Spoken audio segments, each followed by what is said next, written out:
Minha tia exige que eu dê meu bebê para minha prima estéril porque ela é rica e eu sou uma pobretona ligando para os serviços sociais depois de dar à luz, mas a denúncia falsa tem consequências para as duas víboras. Eu, com 24 anos, já li histórias como essa antes e sempre pensava, nossa, isso é uma loucura, não consigo imaginar passar por algo assim. E agora minha vida se transformou em uma dessas histórias. É longa, então prepare-se. Eu estava na universidade indo mais ou menos bem quando tive que abandonar no segundo ano. Não por notas ruins, nem por exaustão ou algo do tipo, mas porque minha mãe foi diagnosticada com câncer em estágio 4. Meu pai não está presente na minha vida desde que eu tinha 12 anos, e sou filha única. Então isso significava que eu era tudo que minha mãe tinha. Nem sequer foi uma questão para mim. Larguei tudo para cuidar dela. Eu não sabia como fazer isso, mas fui aprendendo com o passar dos dias. Consultas médicas, medicamentos, tratamentos, visitas ao hospital. Eu cuidei de tudo. Não fazia ideia do que estava fazendo na maior parte do tempo, mas continuei porque precisava.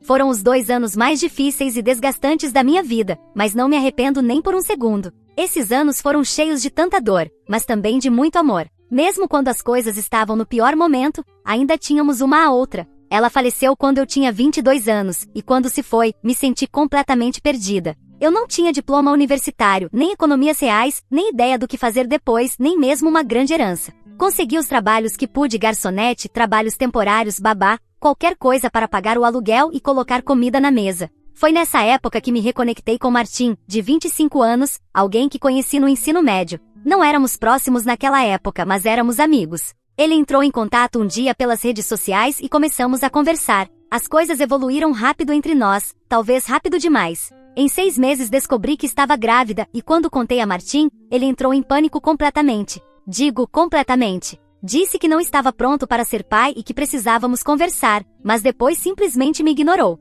Bloqueou meu número, desapareceu das redes sociais e nunca respondeu a nada do que enviei. Simplesmente sumiu. Então lá estava eu, com 22 anos, grávida, trabalhando em 2 empregos de meio período e apavorada. Não tinha rede de apoio, nem parceiro, nem família por perto. Me perguntava o que diabos deveria fazer. Pensei em todas as minhas opções, pensei mesmo. Queria ter certeza antes de tomar qualquer decisão. Mas no fim decidi que ficaria com o bebê. Sabia que seria difícil, talvez a coisa mais difícil que já fiz na vida, mas algo dentro de mim dizia que era isso que eu devia fazer. Parecia certo. Depois que minha mãe morreu, a única família que me restava do lado dela era minha tia Carol. Ela é a irmã mais velha da minha mãe e não eram muito próximas. Eram completamente opostas. Minha mãe era uma pessoa calorosa e protetora que sempre tentava ajudar os outros, enquanto Carol é o tipo de pessoa que mede o valor de alguém pela renda e com quem estão casados. Ela se casou com um homem rico, vive numa casa enorme e está sempre postando coisas online sobre como é abençoada. É o tipo de pessoa que acha que pessoas pobres são pobres porque são preguiçosas. Esse tipo de atitude.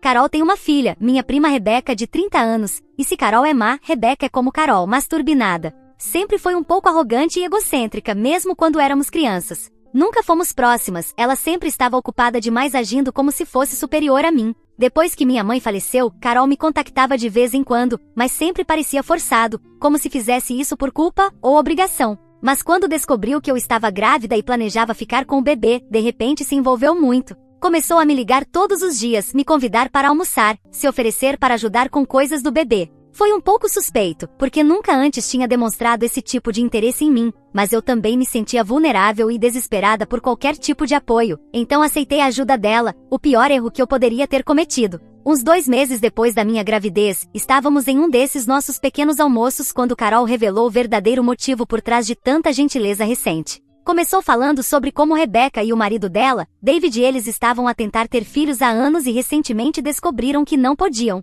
Senti pena deles, claro. Não desejaria essa luta a ninguém. Mas depois, Carol sugeriu diretamente que eu desse o meu bebê. Não foi algo como olha, se algum dia pensares em adoção, avisa-nos, foi mais no estilo, este é o plano. Falava sobre isso como se já estivesse decidido. Rebeca e David pagariam todas as minhas despesas médicas, dariam-me um pacote de compensação generoso, sim, ela usou exatamente essas palavras e, se eu mantivesse a minha vida estável, permitiriam visitas ocasionais ao bebê. Era como se estivesse a tentar vender-me um tipo estranho de negócio. Quando disse que não ia dar o meu bebê, ela olhou para mim como se eu fosse louca por não aceitar. E então disse algo que me fez rejeitar ainda mais a ideia. Disse, a Rebeca pode fazer justiça à maternidade. Ela é instruída, está financeiramente estável e pode dar a uma criança tudo o que ela precisa. O que é que tu podes oferecer? És apenas uma desistente universitária a trabalhar em empregos de salário mínimo. Podes mesmo dar uma boa vida a essa criança?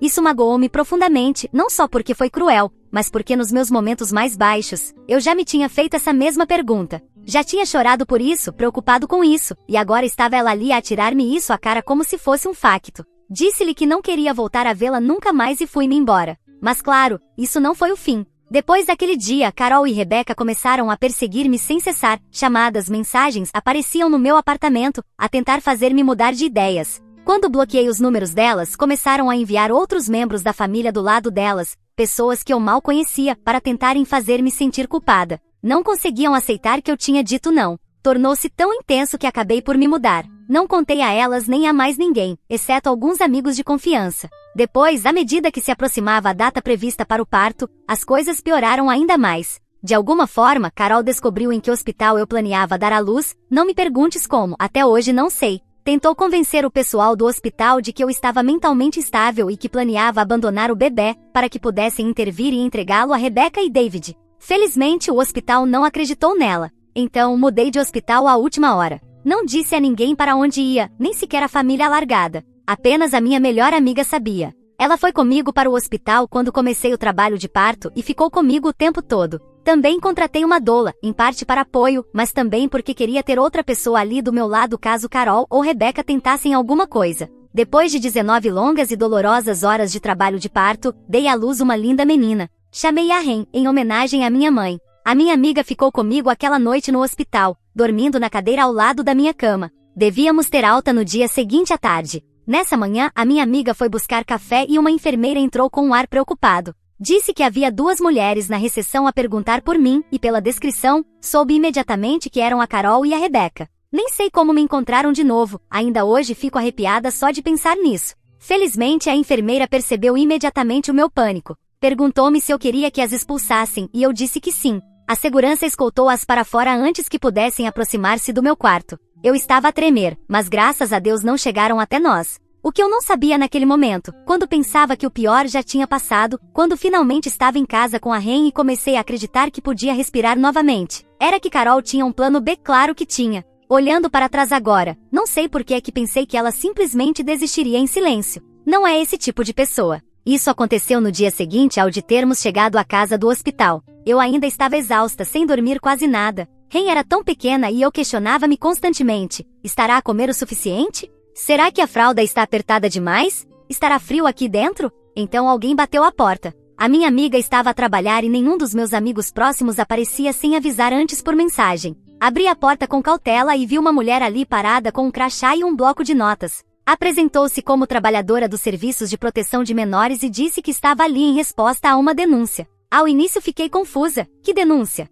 Depois ela começou a ler as suas anotações. Alguém tinha apresentado um relatório anônimo alegando que eu estava a abusar de drogas e álcool enquanto cuidava de um recém-nascido. Diziam que o meu apartamento era inseguro e insalubre. E o pior de tudo, alegavam que eu tinha expressado intenção de me magoar e de magoar o meu bebê. Era tudo mentira, cada palavra. Eu não tocava em álcool nem em drogas de espécie alguma desde que soube que estava grávida. Quer dizer, mal bebia antes disso, talvez um copo de vinho de vez em quando podia pagar. Quanto ao meu apartamento, sim, é pequeno e claro que não tenho nada luxuoso, mas está limpo e é seguro. Tudo que Ren precisa está aqui, fraldas, toalhitas, biberões, um berço, roupas, tudo. E a parte sobre magoar-me ou magoar o meu bebê.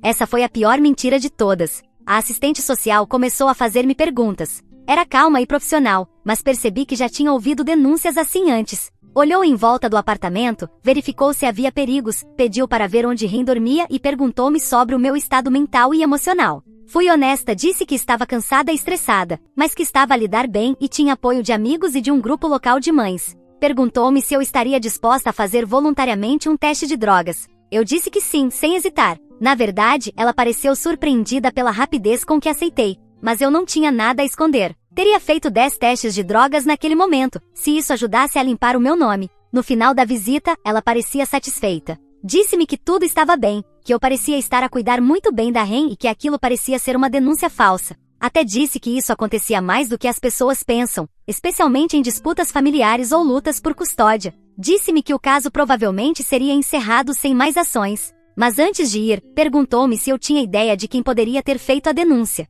Foi então que lhe contei tudo. Ela fez algumas anotações adicionais e agradeceu pela minha honestidade. Pensei, bem, a investigação foi resolvida. Fiz tudo certo. Não tinha nada a esconder. Carol e Rebeca verão que não podem assustar-me para me forçarem a dar-lhes a REM, e talvez, só talvez, finalmente me deixem em paz. 2 dias depois, recebi uma chamada de um detetive local, o detetive Martins. Disse que queria falar comigo pessoalmente sobre o relatório dos serviços de proteção de menores. Ao início, entrei em pânico, pensei que talvez a situação fosse pior do que eu imaginava. Mas quando nos encontramos, ele disse algo interessante. Apresentar um relatório falso aos serviços de proteção de menores, se for feito com conhecimento e má-fé, é na verdade um crime no nosso estado. Disse que o meu caso tinha levantado alguns sinais de alerta, especialmente pelo momento, logo no dia a seguir a eu trazer a REM para casa, e pela natureza das acusações. Perguntou-me se eu tinha alguma prova que pudesse ajudar na investigação. Então entreguei-lhe tudo, mostrei-lhe as mensagens de texto da Carol e da Rebeca, as mensagens de voz onde imploravam e ameaçavam, as mensagens de outros membros da família que enviaram para me assediar. Até lhe dei declarações da minha amiga e de outros 2 amigos que foram testemunhas do comportamento da Carol em pessoa. Ele disse que levaria tempo a investigação, mas deu-me alguns conselhos para me proteger entretanto. Foi então que decidi pedir uma ordem de restrição. Não fazia ideia por onde começar, mas a minha amiga meteu mãos à obra, investigou e ajudou-me em todo o processo. Foi ela quem me pôs em contato com um grupo local de apoio a mães, ao qual me juntei durante a gravidez, e elas deram-me um apoio enorme. Ajudaram-me a encontrar um advogado, alguém gentil e acessível que entendia a situação, e não um que me tratasse como uma rapariga pobre e ingênua. Com a ajuda dele, apresentamos os documentos para uma ordem de restrição temporária contra a Carol e a Rebeca. A audiência foi ontem. Cheguei exausta, com os nervos à flor da pele, dormindo quase nada durante a noite porque a REM ainda acorda de 2 em 2 ou 3 em 3 horas. Vesti uma roupa sem baba de bebê e tentei parecer que tinha minha vida sob controle. Quando entrei na sala do tribunal e vi a Carol e a Rebeca sentadas ali com o advogado delas, com aquele ar arrogante, senti que isto ia ser muito difícil. Elas pareciam tão confiantes, tão seguras de si mesmas, como se tudo fosse acabar em 5 minutos. Mas estavam enganadas. O meu advogado nem precisou de muito. O juiz ouviu com atenção e, quando terminamos, concedeu imediatamente a ordem de restrição temporária. A Carol e a Rebeca não disseram uma única palavra. Nem sequer as olhei, apenas segurei a REM no ovo ao meu lado e mantive os olhos fixos em frente. Temos uma nova audiência no próximo mês para tentar torná-la permanente. Depois da audiência, senti uma avalanche de emoções, alívio, exaustão, tristeza, raiva. Eu devia estar em casa a descansar e a criar laços com a minha filha. Devia estar a aprender a amamentar, a ler livros sobre bebés, a entusiasmar-me com umas meias pequeninas. Em vez disso, estou a lutar em tribunal e a preocupar-me com o que mais poderá a retorcida da Carol fazer a seguir. Mas está a batalha que me calhou, é a batalha que tenho diante de mim. E pela minha filha, tenho de fazer tudo o que for possível, mesmo que seja doloroso, cansativo e estressante. Se alguém já passou por algo parecido ou tem conselhos sobre como manter a minha filha e a mim em segurança, legal, emocional e fisicamente, eu agradeceria imensamente. Porque eu não vou entregar a REM nunca. Atualização 1. O detetive Martins ligou-me para me informar que encontraram provas que confirmam que foi a Carol quem fez a denúncia falsa aos serviços de proteção de menores. Ao que parece, ela usou o próprio telemóvel para fazer a chamada e não teve muito cuidado em ocultar a sua identidade. O detetive disse que estão a apresentar o caso ao procurador distrital, que decidirá se irá ou não apresentar acusações. Aqui no nosso estado, apresentar uma denúncia falsa ao CPS com intenção maliciosa é considerado um delito menor, que pode resultar em até 6 meses de prisão e uma multa considerável. Não tenho a certeza de como me sinto com a possibilidade da minha tia ir para a prisão. Por um lado, o que ela fez foi incrivelmente prejudicial e poderia ter resultado em tirarem-me a minha recém-nascida. Por outro lado, a ideia de ser responsável por enviar um membro da família para a cadeia, mesmo alguém tão horrível como a Carol, deixa-me com sentimentos mistos. Ainda não decidi se me emociona ou se me dá vontade de rir. Tenho dormido melhor nestas últimas semanas e acho que começo a pensar com mais clareza. Por isso, quero sim ver a Carol atrás das grades. O meu advogado aconselhou-me que o processo criminal é independente da ordem de restrição e que devo continuar com esta última, independentemente do que acontecer com o caso criminal. Também me ajudou a redigir uma carta de cessar e desistir para enviar a outros membros da família que têm andado a contactar-me em nome da Carol e da Rebeca. Em notícias mais positivas, a minha amiga mudou-se temporariamente para viver comigo e com a REM para ajudar. Ela cuida da REM quando preciso de tomar banho ou dormir, ajuda com a cozinha e a limpeza, e tem me dado um apoio emocional muito necessário. O grupo de apoio para mães também tem continuado a ser incrível. Uma das membros trabalha em recursos humanos numa grande empresa e ofereceu-se para me ajudar a atualizar o meu currículo e procurar oportunidades de trabalho com melhor salário e benefícios do que os meus empregos anteriores. Outra membro dirige uma creche e ofereceu-me uma vaga para a REM a um preço reduzido, assim que eu voltar a trabalhar. Quanto à REM, está maravilhosa. Está a ganhar peso conforme o esperado e tem os pulmões mais fortes de sempre quando chora, geralmente às 3 da manhã, claro. Apesar de todo o caos, apaixono-me mais por ela todos os dias. Aqueles momentos tranquilos no meio da noite quando estamos só nós as duas, ela a mamar e eu a olhar para o seu rostinho pequenino, fazem-me derreter por ela. Ainda não ouvi diretamente da Carol ou da Rebeca desde que a ordem de restrição foi concedida, por isso espero que estejam a levar a sério. Estou a tentar concentrar-me em recomeçar a minha vida depois do parto, em vez de me obcecar com o que elas possam fazer a seguir. Trarei atualizações quando acontecer algo novo. Muito obrigada. Edição. O meu advogado disse que quando terminarmos com a ordem de restrição e ela se tornar permanente, poderemos então dar início ao processo para pedir pensão de alimentos ao pai da REM. Isso aliviará um pouco a minha situação financeira, mas só poderemos tratar disso depois, pois não posso pagar vários advogados ao mesmo tempo. E o meu advogado já tem muitos casos. Mas, de qualquer forma, são boas notícias. Atualização 2. Ontem de manhã recebi uma chamada de um número que não reconhecia. Hesitei em atender, dado tudo o que temos vivido ultimamente, mas ainda bem que o fiz.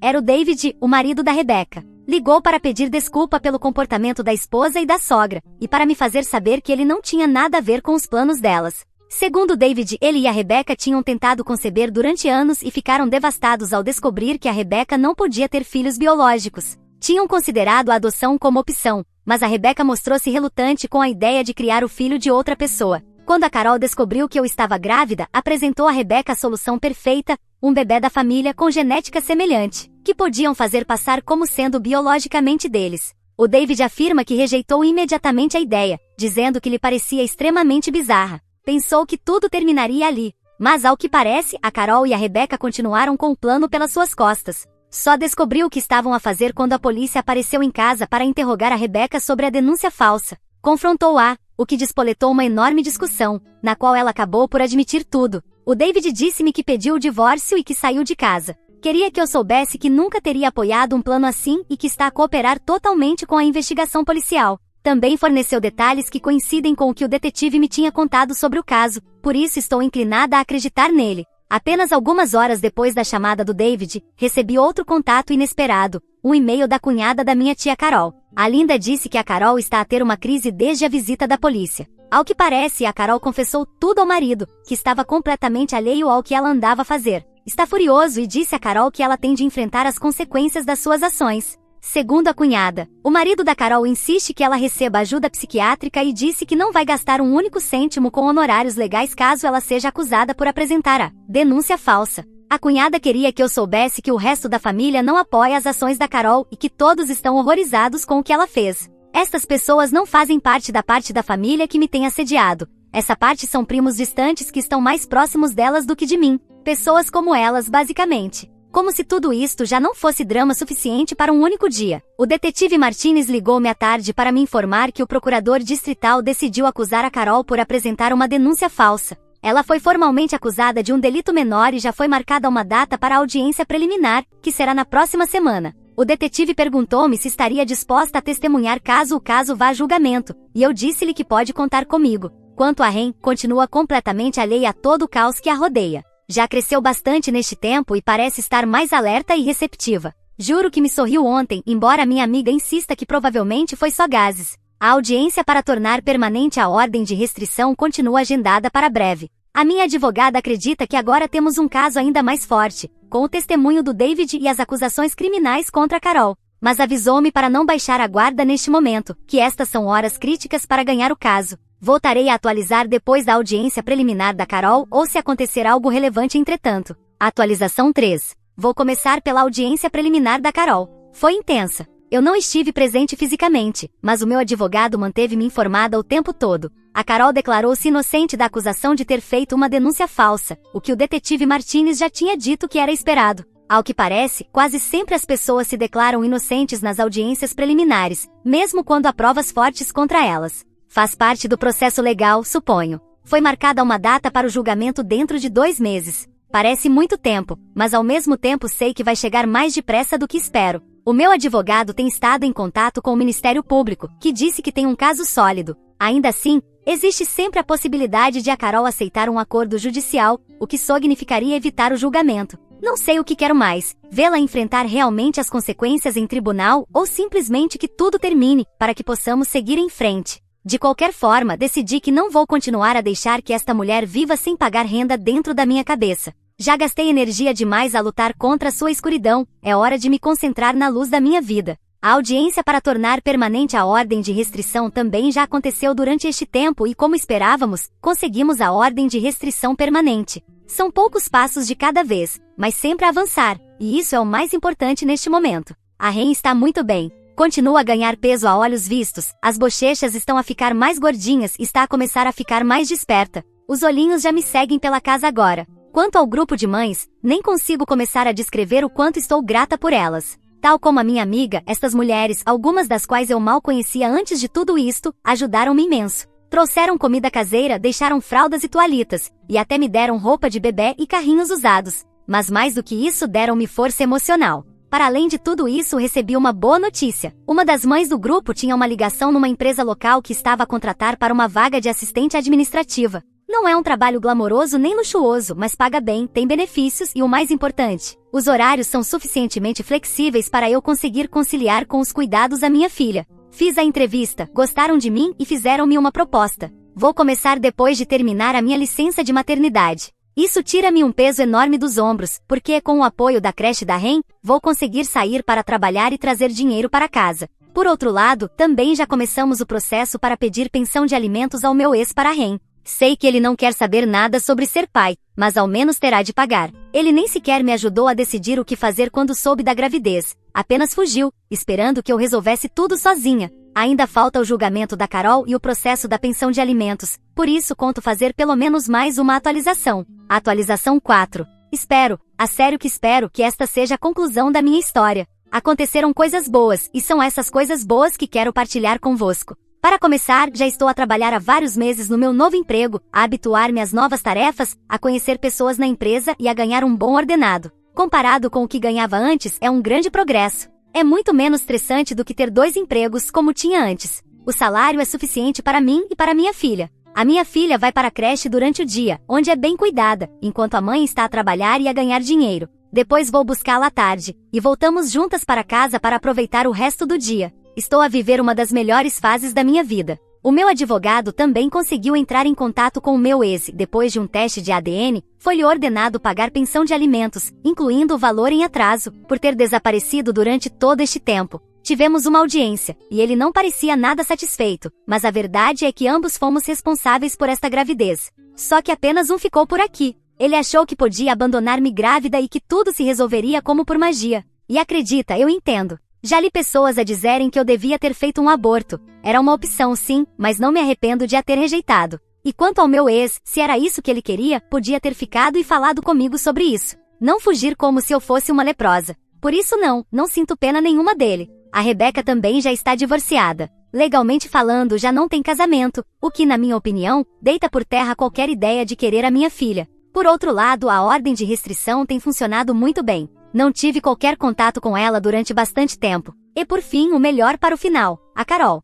No caso da minha tia, não recebeu pena de prisão pela denúncia falsa. É apenas um delito menor, mas foi-lhe ordenado pagar uma multa de $15.000 por ter desperdiçado recursos públicos. Além disso, como forma de punição exemplar e, segundo o juiz, apropriada para ela, foi-lhe atribuído um trabalho obrigatório. O juiz considerou que, dada a natureza das provas, ela poderia prestar serviço numa linha de apoio telefônico para pessoas com baixos rendimentos, um total de 380 horas. O juiz acredita que isso poderá dar-lhe um pouco de empatia pelas pessoas que não têm muito. Achei isso hilariante no caso dela, e até bastante interessante. Talvez estejamos perante uma nova versão da Carol, de uma pessoa narcisista, arrogante e convencida para alguém com humildade. Mas para isso teremos de esperar até que ela termine o que o tribunal lhe ordenou. E isso ainda vai demorar bastante. Por agora despeço-me e mais uma vez agradeço-vos por tudo. Edição. Não, a minha tia continua igual a antes. A única diferença é que agora tem uma história para contar sobre como trabalhou voluntariamente para ajudar os pobres e ganhar simpatia ou pena.